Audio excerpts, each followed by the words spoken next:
você pelo atraso, é porque nós reorganizamos a nossa secretaria. A recepção vai ficar com a Márcia, aquela menina loura, que é do atendimento fraterno. Então ela tem bastante experiência em recepcionar pessoas. E nós temos que recadastrar todos, porque temos que ter o e-mail de vocês, ou os telefones, para alguma eventualidade, avisá-los a tempo. Então, nós fizemos um formulário, mas parece que o formulário foi insuficiente. Tem importância. No Espiritismo, nós aprendemos a não ter pressa, né? Aprendemos que o dia a dia e a disciplina é mais importante do que uma solução imediata. Bem, então essa é a nova estrutura, com o Fábio dando apoio à Márcia, porque o Fábio tem uma especialização boa em computação, mesmo a nível profissional, e o Demétrio, que é uma pessoa que eu gosto muito, também vai ajudar. Então é uma equipe nova, composta da Márcia, da Renatinha, do Fábio e do Demétrio. São eles que vão fazer a recepção de vocês e, eventualmente, tirar algumas dúvidas e transmitir para mim. Então, eu espero que a gente possa, né, dar um novo passo, né, no nosso trabalho, e também vamos fazer uma divulgação sistemática lá no Fraterno, com folhetos, né, a gente chama de folder, para distribuir às pessoas que chegam, porque muito poucos sabem aqui no Frei Luís da existência desse curso. Ele é silenciado, né? Ninguém fala, ninguém menciona, é como se fosse alguma coisa em outro planeta, mas é em outro e esse aqui, porque os espíritos estão juntos conosco. Vamos pedir então a Milka para abrir com a Ave Maria.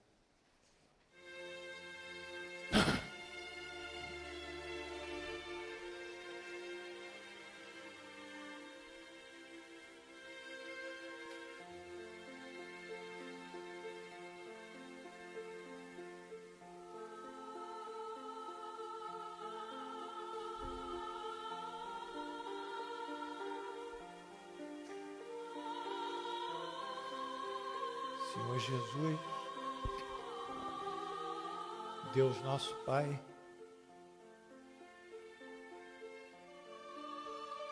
encontramos-nos aqui, voltados para vós, para que a vossa assistência, a vossa atenção, o vosso amor, sobretudo, nos envolva. Que a partir desse momento tenhamos aqui a força bendita da vossa bênção, que se estenda a todos os alunos.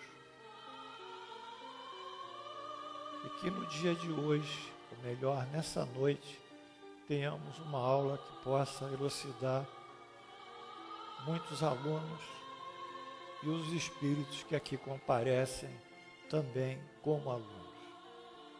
Assim, em nome de Jesus e pela graça de Deus onipotente, abrimos os nossos trabalhos no dia 13 de julho do ano 2015. Amém. Bem, a aula de hoje não vai dar tempo para terminá-la, mas a gente vai fazer o que possa ser feito. Fala sobre, o capítulo 8, Emancipação da Alma. É a continuação da aula anterior. Nós estamos tratando do item sono e sonhos. A aula anterior foi sobre sono e sonhos. E hoje é a continuação dos sonhos e do sono e dos sonhos. A primeira pergunta é uma pergunta importante, porque nós não nos lembramos dos sonhos. Já que na aula anterior nós vimos que o espírito sai do corpo durante o sono e tem toda uma série de vivências espirituais riquíssimas e muitas vezes que são traduzidas pelo sonho. Mas raramente o espírito lembra-se do que fez ou do quem conviveu ou do que houve durante o sono. Então, a resposta é: o sono é apenas o repouso do corpo. Isso nós sabemos. Isso nós vimos também, para refazer as energias, regular a temperatura do corpo. Isso do ponto de vista neurofisiológico. Mas o espírito, por seu lado, encontra-se em atividade constante. Durante o sono, recupera um pouco de sua liberdade. Mantém então contato com os que lhe são caros. E isto ocorre, seja neste mundo, seja nos outros. Ou seja, ele, liberto em parte do corpo, ele entra em contato com outros encarnados, com o espírito de outros encarnados ou de desencarnados. Porém, o corpo está formado de matéria pesada e grosseira e, em consequência, dificilmente conserva as impressões recebidas pelo espírito, já que não são captadas pelos órgãos do corpo. Muito bem. Então, há limitações na lembrança dos sonhos. Por quê? Elas decorrem de duas principais condições.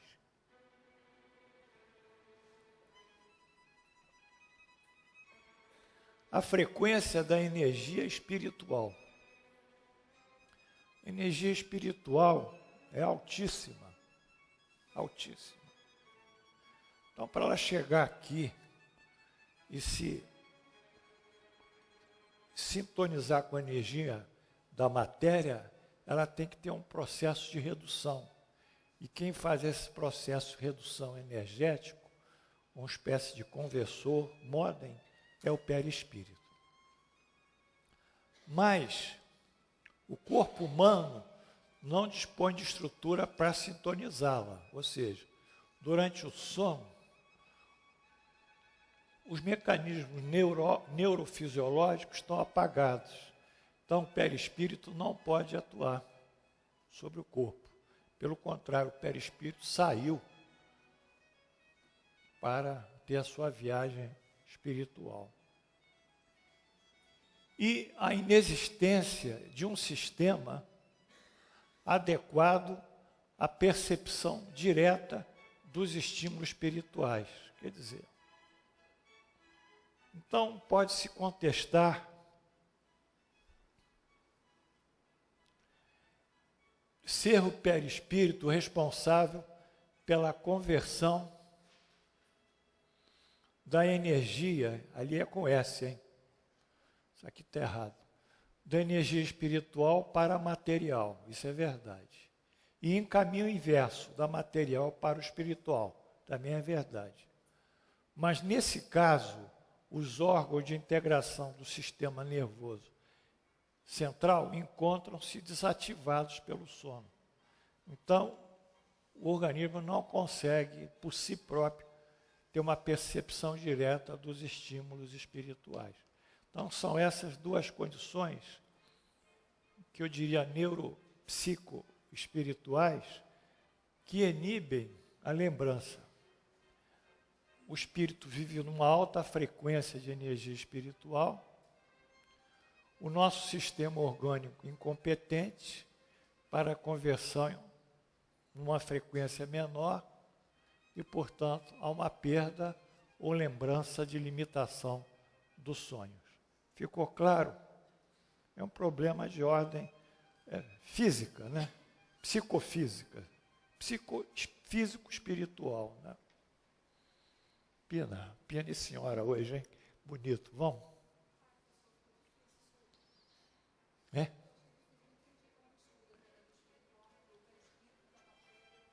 Depois a gente volta, eu não posso parar.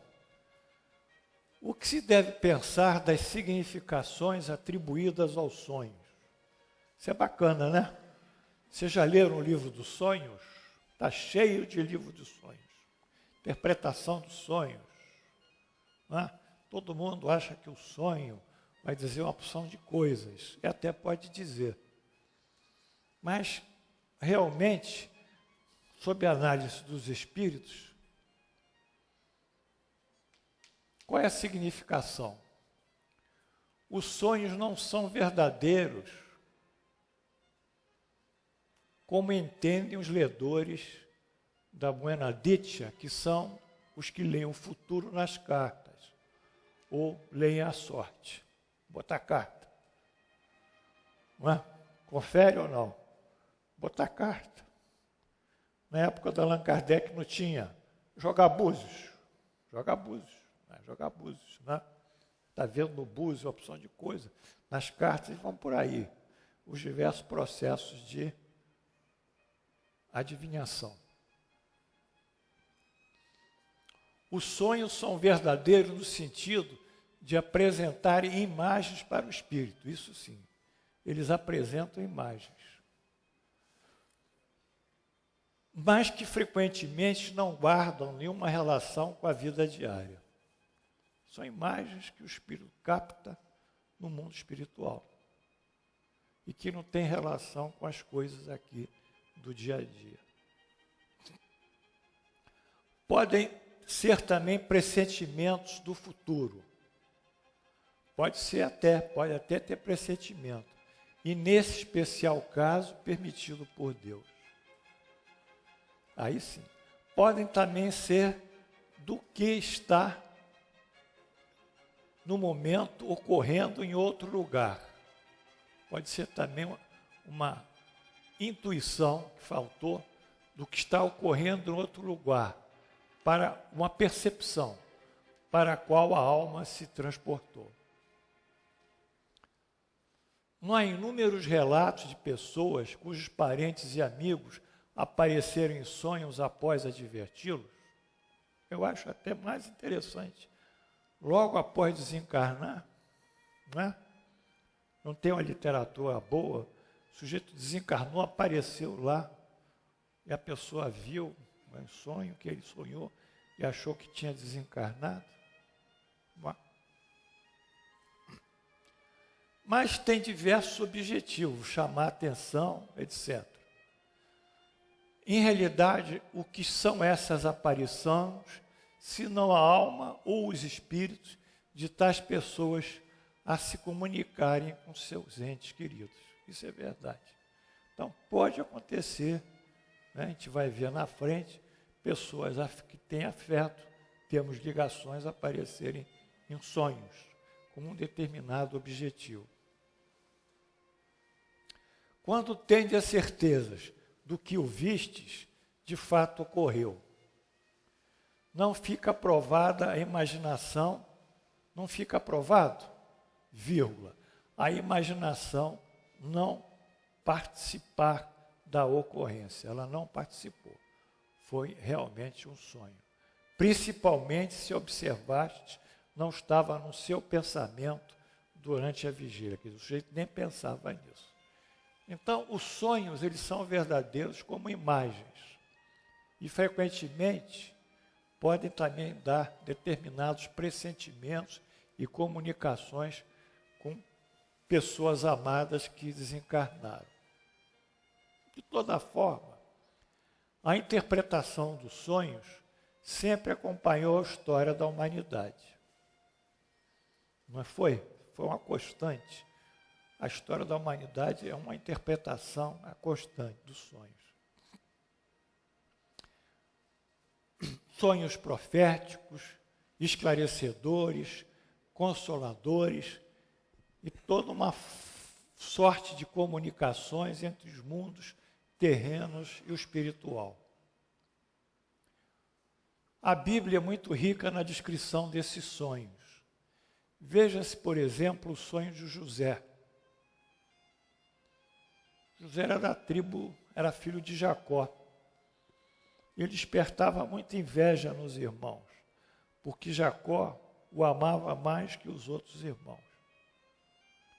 E chegou até a dar uma túnica talar para o filho, como o filho se constituísse seu sucessor.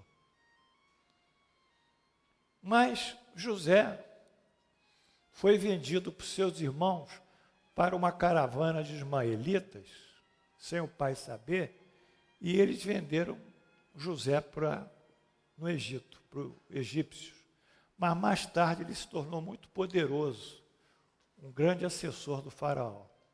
E depois, num episódio de fome, José abrigou os irmãos que emigraram de Israel e perdoou-os. Aí um sonho interessante. Teve José um sonho e o relatou aos seus irmãos. Por isso, eles ainda o odiaram ainda mais. Pois lhe disse: rogo-vos, ouvi esse sonho que tive. Atávamos feixes no campo, e eis que meu feixe se levantou e ficou de pé. E os vossos feixes o rodeavam e se inclinavam perante o meu. Então lhe disseram os seus irmãos: reinarás com efeito sobre nós, e sobre nós dominarás realmente? Então esse é um sonho que é um caráter de premonição, mas não é 100% certo que ele reinará, porque isso dependerá do livre-arbítrio de José. Não há nada efetivamente marcado. Há alguns pontos marcados, mas outros dependem do livre-arbítrio. Se José andar dentro do livre-arbítrio, dentro dessas condições, ele vencerá no Egito, senão ele cairá. Isso é importante. Por isso que esses leitores do Buenadictia, é interessante, eles pegam muito o pensamento do cara na hora, porque eles ficam mediunizados. Ou aquilo que está preocupando o cara, só. E depois querem fazer previsões, mas eles se deparam com um futuro que é imprevisível, na medida em que vai depender do livre-arbítrio da pessoa e de certas condições. Pode ser, pode não ser, mas às vezes vai ser, que é um fato determinante, às vezes acontece. O Espiritismo, por seu turno, traz diversas comunicações em sonho. Isso tem muito na Revista Espírita. De parentes e amigos, subitamente desencarnados. São sonhos consoladores daqueles que aqueles que desencarnaram subitamente e que voltam para dizer: estamos vivos. Muitas pessoas perdem no acidente uma pessoa amada e de repente aquela pessoa aparece no sonho e eu consolo. Interessante, isso é frequente, né? E fala e comunica, né? Então é um sonho consolador. Outros são esclarecedores, que às vezes aparecem pais, mães, parentes, orientando o indivíduo numa situação difícil. Ainda há outros pedidos de espíritos encarnados, que os desencarnados, os espíritos, pedem coisas aos que estão na Terra. Então, vamos ver um caso que é impressionante. Um aviso de além-túmulo. O seguinte fato é relatado pela Patrie, de 15 de agosto de 1858. Patrie é um jornal da época, né? Pátria.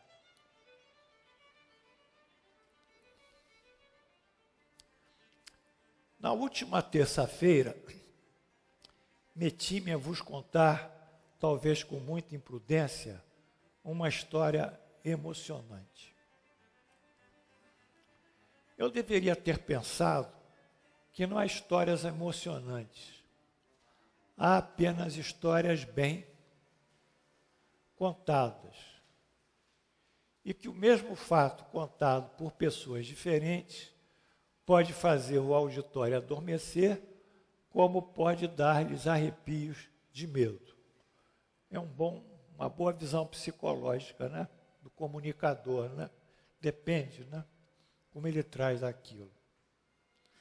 Como me entretive como um companheiro de viagem de Cherburgo a Paris.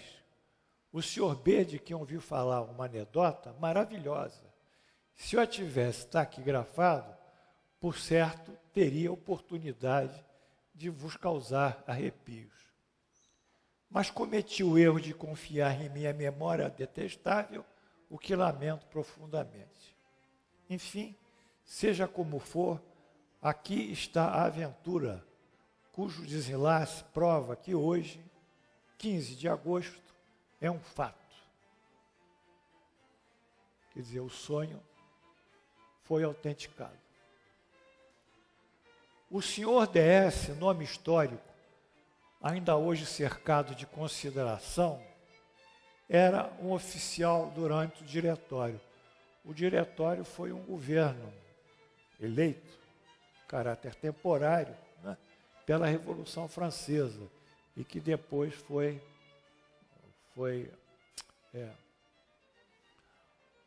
derrubado por Napoleão. Por prazer ou a serviço, dirigia-se à Itália. Num de nossos departamentos centrais, foi surpreendido pela noite e sentiu-se feliz por achar abrigo numa espécie de barraca suspeita, onde lhe ofereceram uma ceia ordinária e um catre no celeiro. Habituado à vida de aventuras e ao rude ofício da guerra, o Sr. DS comeu com apetite, deitou-se sem murmurar e dormiu profundamente. Era um soldado oficial. Não reclama. Reclama? O pessoal da aeronáutica reclama? Não reclama também. Não é, Jupi? Seu sono foi perturbado por uma terrível aparição. Viu um espectro levantar-se na sombra, marchar pesadamente para o seu catre e parar à cabeceira. Era um homem de uns 50 anos, cujos cabelos grisalhos e assanhados estavam vermelhos de sangue. Tinha o peito nu e a garganta cheia de rugas. Estava cortada de feridas sangrentas. Ficou um momento silencioso, fixando os olhos negros sobre o viajante adormecido. Depois, sua figura pálida animou-se, as pupilas tornaram-se radiantes como dois carvões acesos. Pareceu fazer um esforço violento e com voz surda e trêmula pronunciou essas palavras estranhas. Não precisa subir toda hora não, Amilcar. Quando eu chegar aqui, você sobe. Conheço-te. És soldado como eu, homem de coragem, incapaz de faltar a palavra. Venho pedir-te um serviço que os outros prometeram e não cumpriram. Há 3 semanas que estou morto. O dono dessa casa, ajudado pela mulher, surpreendeu-me dormindo e cortou minha garganta. Meu cadáver está escondido sob um monte de adubo, à direita, no fundo do galinheiro. Vai amanhã procurar a autoridade local, traze 2 policiais e manda enterrar-me. O dono da casa e sua mulher trair-se-ão, e tu os entregarás à justiça. Adeus, conto com a tua piedade. Não se esqueça o pedido de um antigo companheiro de armas. Vocês estão acompanhando, né? Despertando, o senhor de S lembrou-se do sonho. Apoiou a cabeça no cotovelo e pôs-se a meditar. Sua moção era viva, mas dissipou-se aos primeiros clarões do dia. E como Ateli disse, ele fez violência ao seu coração. E, escutando apenas a voz da razão, afivelou a valise e continuou a jornada. A tardinha chegou à sua nova etapa e parou para passar a noite no albergue. Mas apenas tinha fechado os olhos, o espectro apareceu-lhe uma segunda vez, triste e quase ameaçador. Admiro-me e aflijo-me, disse-lhe o fantasma, de ver um homem como tu perjurar e faltar a seu dever. Esperava mais de tua lealdade. Meu corpo está insepulto, maus assassinos vivem em paz. Amigo, minha vingança está nas tuas mãos. Em nome da honra, intimo-te a que volte sob os teus passos. O senhor DS passou o resto da noite numa grande agitação. Amanhecendo, envergonhou-se do seu terror e continuou a viagem. Vamos subir, amigo. À tarde, numa terceira parada e uma terceira aparição. Dessa vez o fantasma estava mais lívido e mais terrível. Um sorriso amargo errava em seus olhos brancos.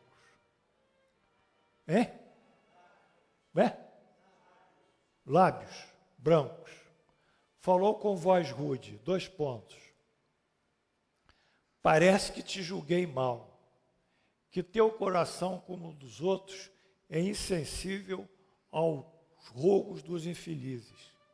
Pela última vez, venho invocar o teu auxílio e apelar à tua generosidade. Volta a X, vinga-me ou sê maldito. Desta vez, o senhor DS não vacilou. Fez meia volta, caminhando até o albergue suspeito, onde havia passado a primeira dessas noites lúgubres. Foi à casa do juiz e pediu 2 policiais. À sua vista, à vista dos 2 policiais, os assassinos empalideceram e confessaram o crime como se uma força superior lhe houvesse arrancado a confissão fatal.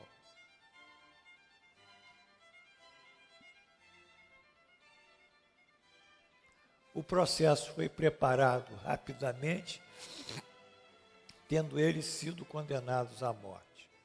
Quanto ao pobre oficial, cujo cadáver foi encontrado sob um monte de adubo, eu diria esterco, né? Não é adubo, isso é esterco. À direita, no fundo do galinheiro, foi sepultado em terra santa e os padres oraram pelo repouso da sua alma. Viu-se aqui 2 sonhos que posteriormente foram comprovados por fatos. Fatos reais. Mas quantos outros carecem de comprovação na vida real? Nós não estamos descaracterizando o sonho, porque o sonho é realmente algo importante e traduz a nossa vivência no mundo espiritual. Mas estamos produzindo uma análise crítica de não achar que tudo é aquilo que o sonho coloca, ou tudo aquilo que o sonho nos passa através de uma imagem. Mas há fatos, sim, que o sonho realmente reproduz e fatos de importância. Então, são 2 eventos. Então, com isso, nós vamos cada vez mais nos tornando mais realistas e efetivamente mais, eu diria, críticos em relação aos sonhos. E a mulher, aquela senhora, aquele homem, pode botar buena dicha para nós, as cartas, pode botar búzios, né? Jogar os búzios, né? São uns ossinhos de cabeça de peixe. Já viu como é que é? Já viu ou não? Já foi lá, né? Lá em Botafogo tem a Casa do Mago, ó. No Maitá, fica cheio assim, ó. Segunda-feira é dia de atendimento grave. Dá fila no quarteirão, sinal que o pessoal está passando por problema. E o tal do mago vai fazendo a sua produção. Bom, então a coisa ficou mais ou menos dentro da realidade. Acontece com frequência verem-se em sonhos coisas que parecem pressentimento, porém não acontece. A que se deve atribuir isso? Tudo bem. Então, eu tive um pressentimento disso no sonho. Todo mundo passa por isso. Você passou, todo mundo passou. Lá atrás o pessoal passou, Paulão passou, Rosane passou, pressentimento. Mas o dia a dia da vida, aquilo não se realiza. Pode ocorrer que tais pressentimentos venham a confirmar apenas para o espírito. Quer dizer, que o espírito viu aquilo que desejava. Está claro? Porque o espírito, ele cria ideias, cria pensamentos, cria imagens. Então ele vê a sua própria criação mental, a sua própria ideia. Não é bacana isso? É? Ele criou e viu o que ele queria, um desejo. Nós vimos na aula passada, dentro do sonho, que há um tipo de sonho que é a compensação da frustração do dia. O sujeito tem um desejo, não realiza aquele desejo, mas no sonho ele se vê realizando o desejo. A aula passada foi muito bonita. Né?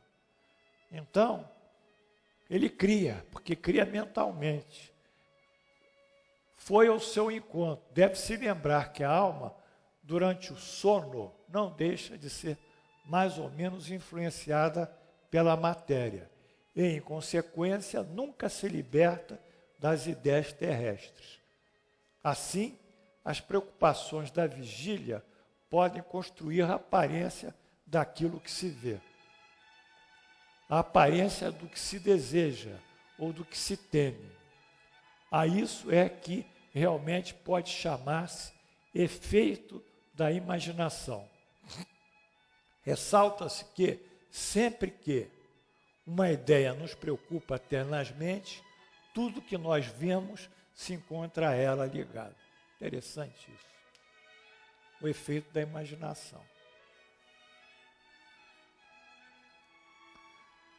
O espírito comunicante tece dois comentários. O pressentimento ocorrido é tão somente algo de interesse para o espírito, ou seja, de importância para a sua vida espiritual, em nada interessando a vida terrena. Aqui está faltando a vida espiritual. Então, ele tem alguma coisa ligada à vida espiritual, porque ele vive como espírito. E lá ele tem outra realidade. Então, isso interessa a realidade dele como espírito, nada na Terra. O pressentimento é a ideia fixa, reverberando na mente do encarnado, a qual, por sua energia, vai e influencia as criações espirituais. Então, é um resíduo mental. De toda forma, deve-se ter muita precaução e capacidade de análise para tais pressentimentos, evitando se levar pela superstição e pelo misticismo. Como isso aí é um terreno fértil, né, Carlos? A superstição e o misticismo, né?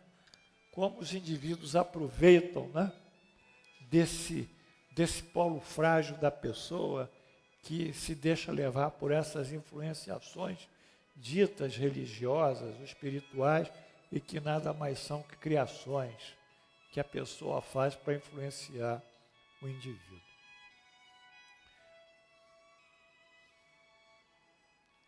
Ressalta-se esse assunto já ter sido comentado no mesmo tema.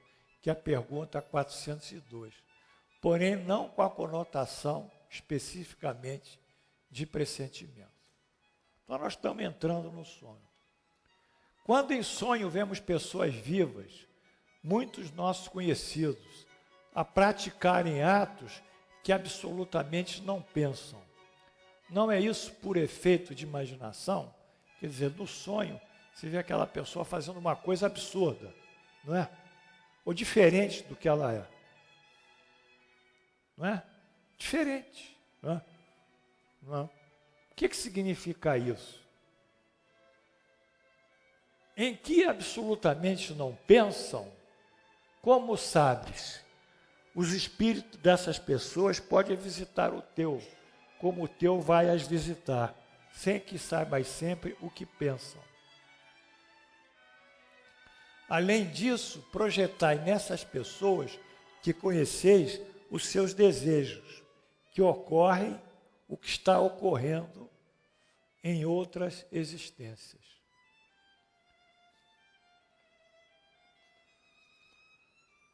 Nossas ideias e os pensamentos são produtos de nossa criação que construímos, dando-lhes a forma por nós desejadas. Vocês conferem ou não com isso? Hein? São as fantasias que nós produzimos. A época mais fértil das nossas fantasias é a infância, que nós criamos, né, uma série de personagens imaginários e brincamos com ele, ou nos identificamos com uma série de situações imaginárias e trabalhamos em cima disso. Isso é chamado uma atividade lúdica, quer dizer, é um exercício mental, mas que desenvolve o cérebro. Por isso que é importante as crianças brincarem, para poder, Carlinda, desenvolver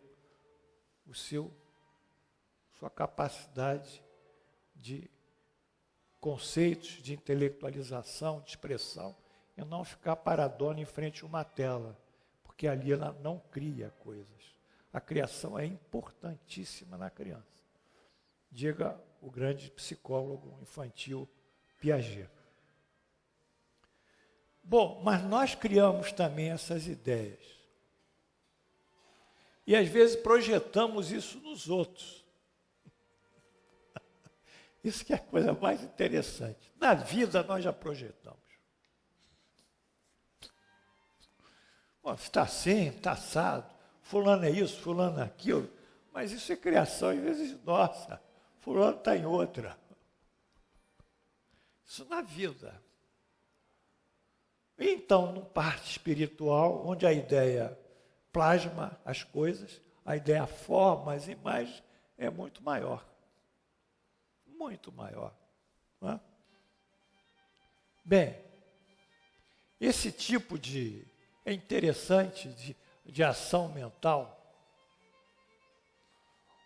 do espírito, ele tem uma boa relação com o estudo da psicanálise, que a psicanálise estudou isso à luz do inconsciente, né? Mas o inconsciente, na realidade, é a porta que delimita e que entra o espírito. Interessante. Eles não conseguiram entender que isso era uma atividade do espírito. É interessante. Muito interessante. Então, quando a gente coloca o pensamento nosso no outro, ou a ideia nossa no outro, e acha que o outro é assim, que o outro é assado, e que nada disso tem a ver com o outro, é uma criação nossa projetada no outro, ou mas no mundo espiritual é uma grande criação que aparece durante o sono, que é o sonho. Nesse caso dos vivos, a psicanálise chama-se identificação projetiva. Um belo estudo da Melanie Klein, em 46. É um mecanismo que se traduz por fantasias, imaginação, em que o indivíduo introduz sua própria pessoa para totalmente parte no interior do outro para possuir ou controlar. Então, ele identifica com aquela pessoa e pela fantasia ele tenta controlar e fazer uma série de fatos com ela, né? Então, ele identifica e projeta na pessoa os seus sentimentos. E ao projetar os seus sentimentos, ele tem essa fantasia de que a pessoa está agindo assim, assim, e que ele está agindo assim, também assado. Mas é o mecanismo mental, né? Então, esse gráfico, ele elucida isso, vamos subir um pouquinho, que é muito simples, mas muito interessante. Porque aqui a coisa começa aqui. Aqui. No espírito, no corpo causal, aonde se produzem as ideias. Nós somos seres produtores de ideias. A nossa relação com Deus é que Deus, ele produziu as ideias, o pensamento e criou o mundo. Criou o mundo pelo pensamento dele, pela densificação do pensamento dele. E nós, como herdeiros de Deus, temos a capacidade também de criar ideias. Não temos ideias que modifiquem o mundo, no sentido material ou físico, mas temos ideias que nós criamos e que vão organizar os nossos corpos de acordo com elas, sobretudo com a parte moral, o nosso perispírito, que é um corpo de energia, e o nosso corpo físico, que é esse aqui. Tudo isso é uma criação mental, materializada, queira acreditar ou não. E o espírito tem isso também, mais do que nós, porque o mundo espiritual é um mundo que você pode formar aquelas bolhas, pode criar aquela massinha, e aquilo ali você acha que é verdade. Daí o valor da educação moral, da evangelização. As pessoas não entendem que enquanto não forem evangelizadas, elas vão criar ideias imperfeitas e vão ser seres imperfeitos e vão ter destinos frustradores. Será que eles não entendem isso ainda? Mas quando o sujeito pensa no sentido da moral do Cristo, ele cria ideias compatíveis a essa moral. Então ele tem ideias mais puras, mais perfeitas, mais misericordiosas, mais pacientes, enfim, todo um sistema de viver. Tem a fé na justiça de Deus. Então ele vai criando em torno dele, se já não é nessa encarnação, mas nas futuras, ele já cria uma estrutura etérea em torno dele, etérea, que é uma estrutura de pureza. A vibração dele se lentifica também, material. Enfim, então, nós não podemos fugir da física, da natureza, que a física é a ciência que estuda os fenômenos da natureza, na sua dimensão, no espaço, na massa, no tempo, enfim. A física se preocupa com a massa, com o tempo, com o espaço. A física e com a energia. Então, tudo isso forma a física, seja qual área da física for. E a química se preocupa com a transformação dos corpos elementares, né, das substâncias elementares, hidrogênio, em corpos complexos. Nós não podemos fugir disso.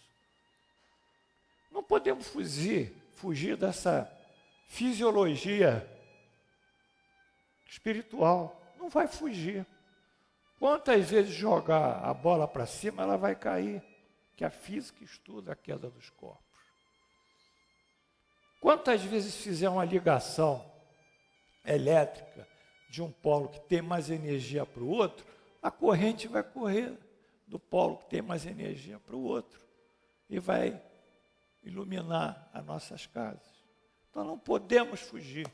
Então o sujeito é teimoso Aí, fraterno, são teimosos. Eles querem rodar, rodar, rodar e vão rodar. Quantas vezes e quantas encarnações rodam. Mas isso é o que há de básico para isso. Ou seja, durante o sono, nós colocamos numa pessoa os nossos sentimentos. E ela vai reagir conforme nós achamos que reajam de acordo, sobretudo, com a nossa consciência.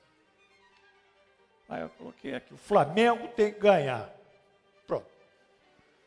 Então eu vou ficar achando que o Flamengo vai ganhar. Mas isso é um problema meu, que a realidade é outra. Isso para o espírito dá uma produção mental dentro dele, que é a imaginação, que é a fantasia, que é o pensamento. E com isso, quando ele deseja que o outro seja de acordo com a fantasia que ele criou e que o outro reaja como a fantasia que ele criou, ele recria a imagem do outro e passa a achar que o outro, na fantasia dele, é tudo aquilo que ele espera, isso volta sobre ele e dá uma realização afetiva. Lhe gratifica. Que tal? Foi tudo uma fantasia, mas ele se sentiu bem em se iludir com ele mesmo. E às vezes a gente nem pode tirar ele da ilusão, porque ele entra em depressão e vive daquilo. Então, essas são realizações fundamentais no sonho, que partem do próprio espírito, e nada de pressentimentos, e nada de avisos, e nada de situações especiais.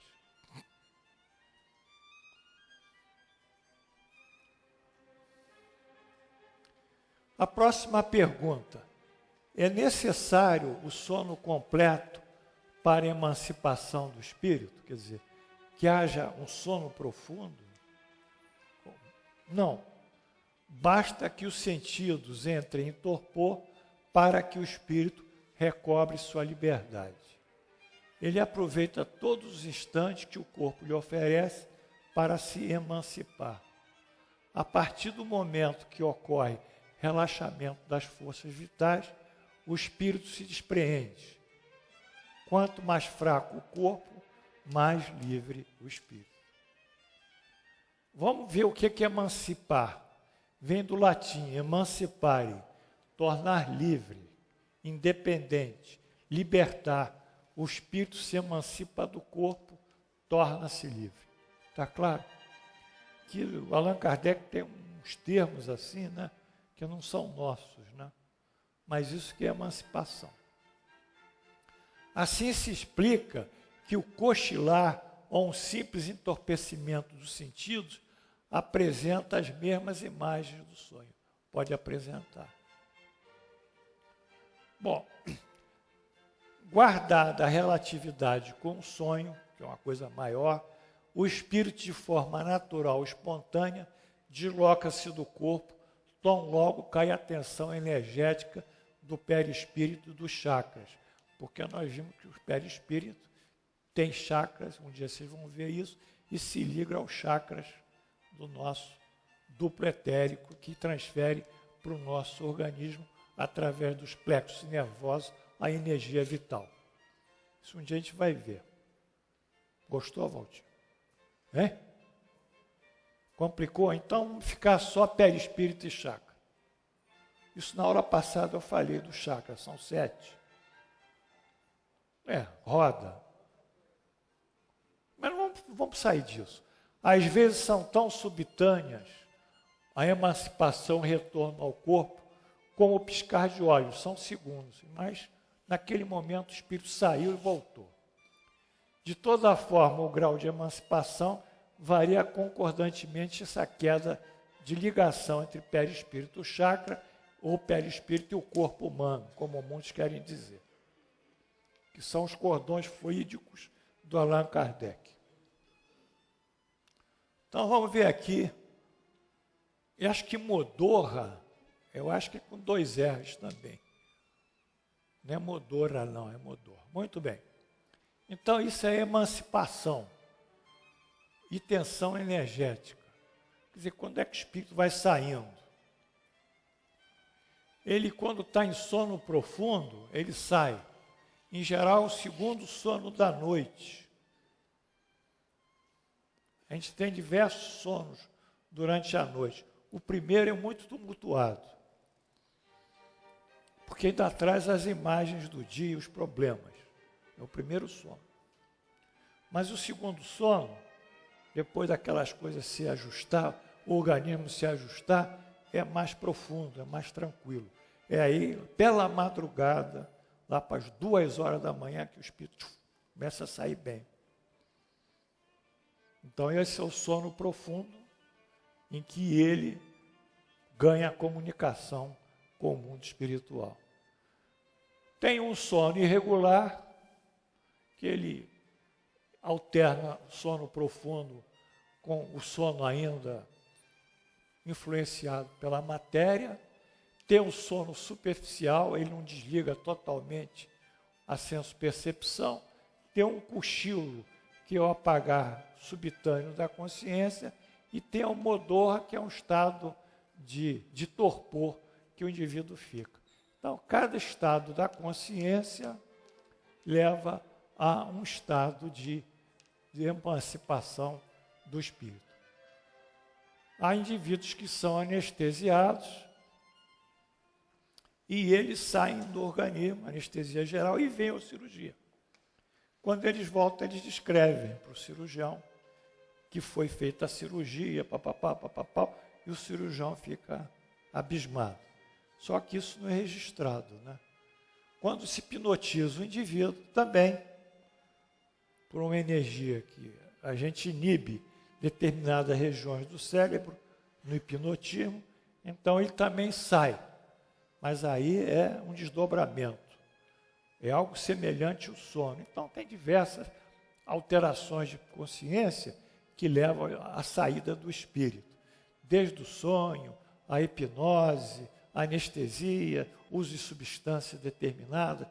Tem muitas coisas. O tal do chá do Daime, né, que aquilo ali é uma maravilha para o sujeito começar a ver uma opção de coisas que ele mesmo criou. Uma maravilha aquilo. Ele vê tudo que ele quer. Já imaginou? Vê o Flamengo lá em cima, pronto, toma o chá de Daime que vê. Então, vamos ali. Parece-nos, às vezes, ouvir em nós mesmos palavras pronunciadas de forma diferente. Quer dizer, a gente escuta alguma coisa, as quais estamos habituados a ouvir. É que, surpreendentemente, nada tem a ver com o que nos preocupa. Às vezes a gente ouve um negócio, é verdade. Ouvi até mesmo frases inteiras, particularmente quando os sentidos começam a entorpecer-se. E quase sempre, fraco eco de um espírito desejoso de convosco. Que isso? Essa apostila eu vou refazer, está muito errado. Convosco comunicar-se. Né? Conosco, comunicar-se. Está certo. Comentários. Entorpecida a senso-percepção, quer dizer, a nossa audição, nossa visão, todos os órgãos, a nossa consciência própria da vigília, outros estímulos até então encobertos pela energia material, podem então tornar-se audíveis, do mundo dos espíritos. Tudo se passa à semelhança do barulho da cidade, que à noite, ao se aquietarem o trânsito, o trabalho de rua e a fala das pessoas, deixam-nos ouvir o farfalhar das folhas, o quebrar das ondas na praia, até uma música distante. Não é interessante isso? Quando à noite a gente começa a ouvir coisas que durante o dia a gente não ouve. E quando a gente entorpece, a gente ouve também coisas interessantes. No caso da resposta do espírito comunicante, é a voz do outro espírito que nos chega à mente através do perispírito. Não é? Porque para se comunicar conosco tem que ser via perispírito. Mente agora também aquietada pelo torpor. Não chega a mente. Mente agora aquietada pelo torpor. Outras vezes, num estado que ainda não é o de adormecimento, estamos com os olhos fechados. Vocês já viram isso também? E vemos imagens distintas, figuras das quais chegamos a observar os menores detalhes. O que é isso? Efeito da visão ou da imaginação? Todo mundo tem isso. Às vezes fecha os olhos, começa a ver uma porção de coisas assim. Né? E às vezes vê com detalhe mesmo, com nitidez, com profundidade, com dimensão. O que é isso? Qualquer estado de entorpecimento do corpo possibilita um grau de libertação do espírito. Transporta-se e vê. Se já fosse completo sono, haveria o sonho.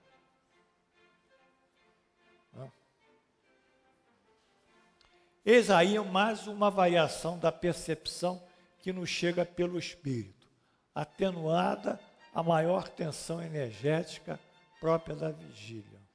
Não é? Mas a queda. Porém, nem sempre isso se dá. Pelo espírito, em afastamento do corpo, a imagem também pode ser o resíduo mental do dia. Eu vou parar aqui, porque a aula está pesada, eu estou sentindo que vocês estão ficando cansados. E eu queria que alguém fizesse algumas perguntas, né? Especificamente sobre o sonho, ou sobre o sono, que pudesse esclarecer algum de vocês. Porque daqui para frente vai ficar mais pesado ainda, e essa apostila eu vou refazer, porque eu não gostei dela, e semana que vem eu trago ela com uma nova edição. Quem é o principal a fazer a pergunta? Aqui. Nada hoje? Pronto, Márcia. Marisa. Hein? Quem tem sonha, não sonha. Não tem sono.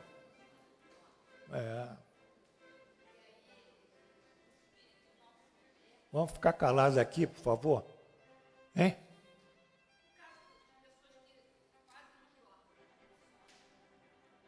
Sei.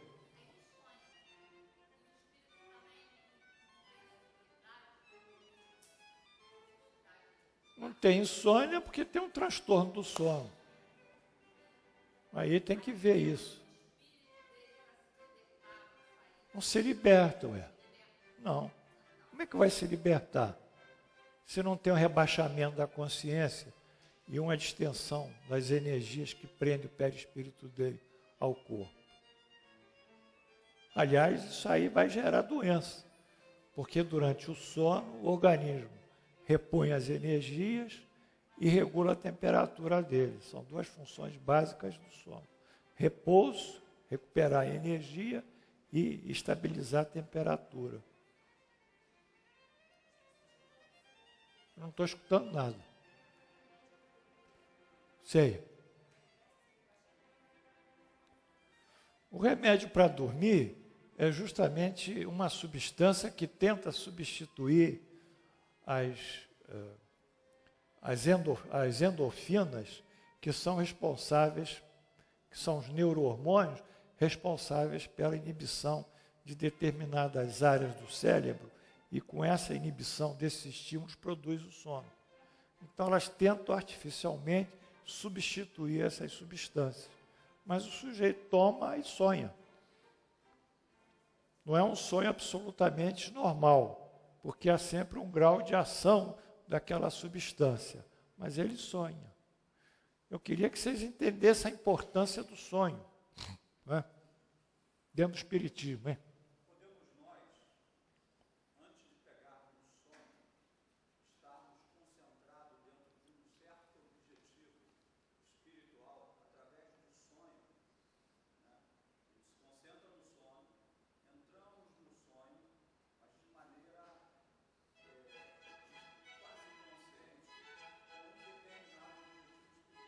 Como é que entrar no sonho? Como é que você pode entrar no sonho se você está com a consciência rebaixada?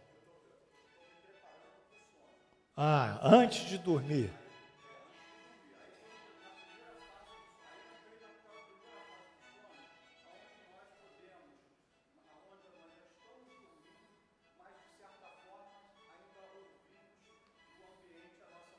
Sei. É interessante isso. Minha mulher não quis que eu dormisse na cama dela, dizendo que eu roncava muito. Isso faz muitos anos.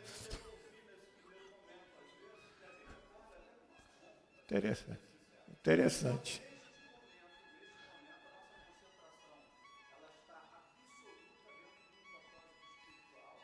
É impossível você compatibilizar a sua concentração com o estado de torpor e abaixamento de consciência.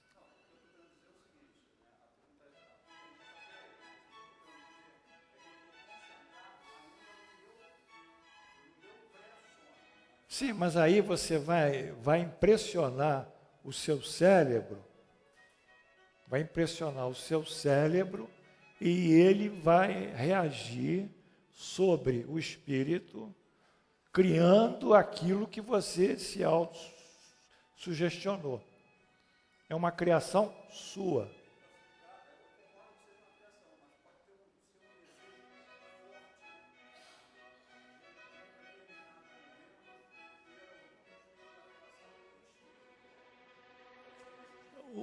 A atuação a nível espiritual é sempre, o melhor caminho é sempre a prece, antes de dormir.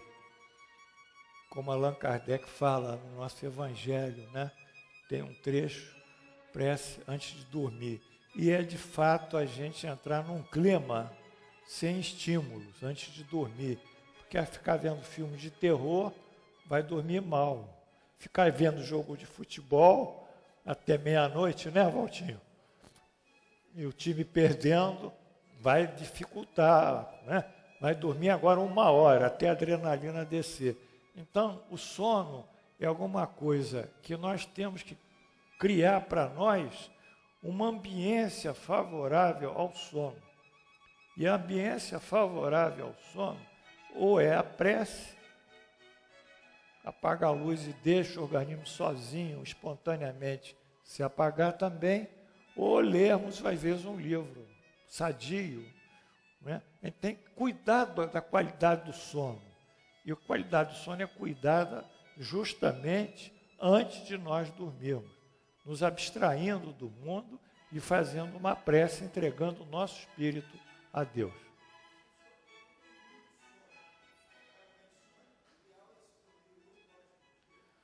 O ideal é 6, 7, estourando 8, né? Mas o ideal é mais ou menos 6 horas, 7.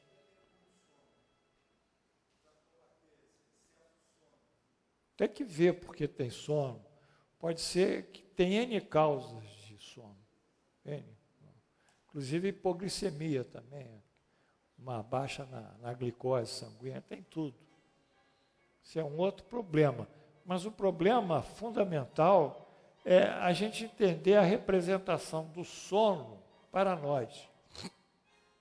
E entender a representação do espírito, que quando sai durante o sono, ele tem uma série de vivências, que é uma experiência incrível que ele possa ter. E que ele vai tratar, às vezes, coisas do mundo espiritual que nós tomamos como pressentimento, mas que nada tem a ver com o mundo que vivemos, da Terra. São 2 dimensões, não é?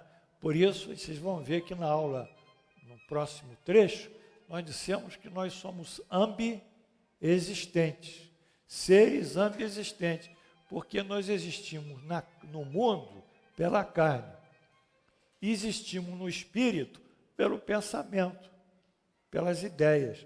Então, nós estamos ao mesmo tempo em 2 planos, o plano físico e o plano espiritual. Um pelo nosso sensório, pelo nosso organismo físico, e o outro pelo nosso lado, pelo pensamento e pelas nossas ideias. Então, são 2 antenas ligadas, antenas essas que interagem com o mundo físico e interagem com o mundo espiritual. Aqui, ó.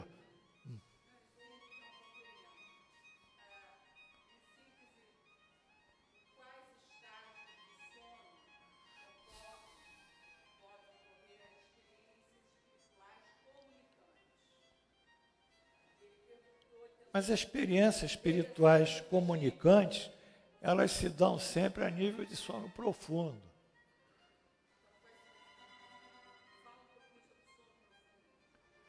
Bom, o sono profundo é a segunda fase do sono.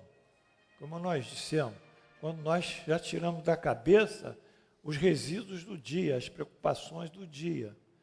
E aí o nosso organismo já baixou, nossa consciência já baixou o seu nível, né? Vai baixando a tal ponto que os estímulos todos já não nos envolvem. E ao mesmo tempo também há uma distensão energética entre o nosso organismo físico e o perispírito. Aí o perispírito sai. Então esse sono profundo, quando bem conduzido, ele é pela madrugada, lá pelas 2, 3 horas da madrugada, em geral. E aí o espírito vai transitar de acordo com a lei das semelhanças, que nós vimos na aula passada. Se ele pensa em determinadas coisas, ele vai procurar pessoas que pensam aquelas coisas. Ou as pessoas que sabem que ele pensa aquelas coisas, vão procurá-lo logo que ele se emancipa. Né? O semelhante vai procurar o semelhante. Se ele pensa em coisas altruísticas e não naquelas coisas, então ele vai ser procurado por pessoas, por espíritos altruísticos e vai ter esclarecimentos altruísticos. Eu queria dizer a síntese.